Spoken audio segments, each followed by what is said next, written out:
Hello, and welcome to another edition of Mox News. I'm Felicia Douglas. And I'm Allison Conley. Well, it's the weekend. I am excited. We had a lot going on. What you going to do this weekend? Try to get my life together before I graduate. That sounds interesting. I may have to join you on that quest to find oneself. Sounds like a plan. All right. Well, let's get into this campus news. All right. In campus news, World Fest 2007 kicks off today, Friday, March the 30th, in room 206 on the main floor of the University Center from 2:30 to 3:30 with World Fest performances.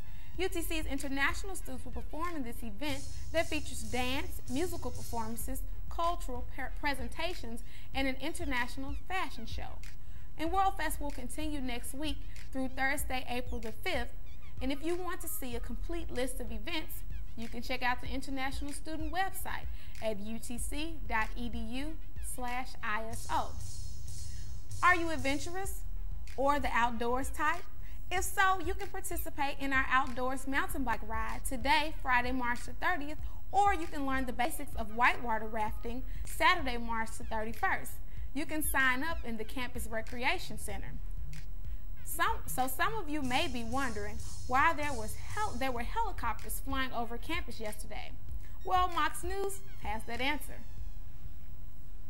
U.S. Army officials came by helicopter for the ROTC signing ceremony on Thursday. This ceremony was held to commemorate the reinstatement of the university ROTC program, and this is after a 10-year absence from the campus. This ROTC program will return in the fall. And in national news, President Bush has plans to veto any legislation that sets a specific date for U.S. troops withdrawal from Iraq. The Senate's timeline that is part of the $123 billion war spending bill that passed 51 to 47 will require President Bush to begin withdrawing troops within 120 days of enactment and would set March 31st, 2008 as the date. Recent legislation calls for the withdrawal of U.S. troops in September 2008, if not in March. And two 10-year-old boys joined in the attack of a Florida homeless man Tuesday in Daytona Beach. Police say that one of the 10-year-olds used a piece of concrete to hit the homeless man upside the head, which left him bloody and bruised. If we're talking about 10-year-olds, that means we hit an all-time low. National Coalition for the Homeless acting executive Michael Stoops says. The youngest person to ever have been arrested for the crime like this is 13 years old. The 10-year-olds and their 17-year-old accomplice will face felony aggravated assault charges. In international news, it would take a miracle for former Pope John Paul II to become a saint. No, really. A French nun, Sister Marie Simon Pierre, who hoped to keep her identity a secret, has been identified, and her claim that she is inexplicably recovered from Parkinson's disease after she and her community of nuns prayed to John Paul may make the former pope a saint. In order for a pope to earn sainthood, there must be a certain number of miracles on record with the Roman Catholic Church after the pope's death, and this nun's claim may get the ball rolling for Pope John Paul. In sports, college students from Lynn University took a trip to the Final Four in Atlanta, and they will be receiving college credit for attending this tournament. This was a hands-on project for a sports management class at the university that allowed the students to get a real look at sports public relations and management. And in mock sports, the Chattanooga men's and women's track and field teams will head to Georgia Tech in Atlanta, Georgia for the Yellow Jacket Invitational, while distance runner and NCAA hopeful Lanny Marchant will travel to Stanford, California for the Stanford Invitational. So good luck. And UTC freshman Derek Rende was honored as the Southern Conference Golfer of the Week after winning medalist honors and leading the Mocs to the team title as the USA's Spring Golf Thursday, March 29.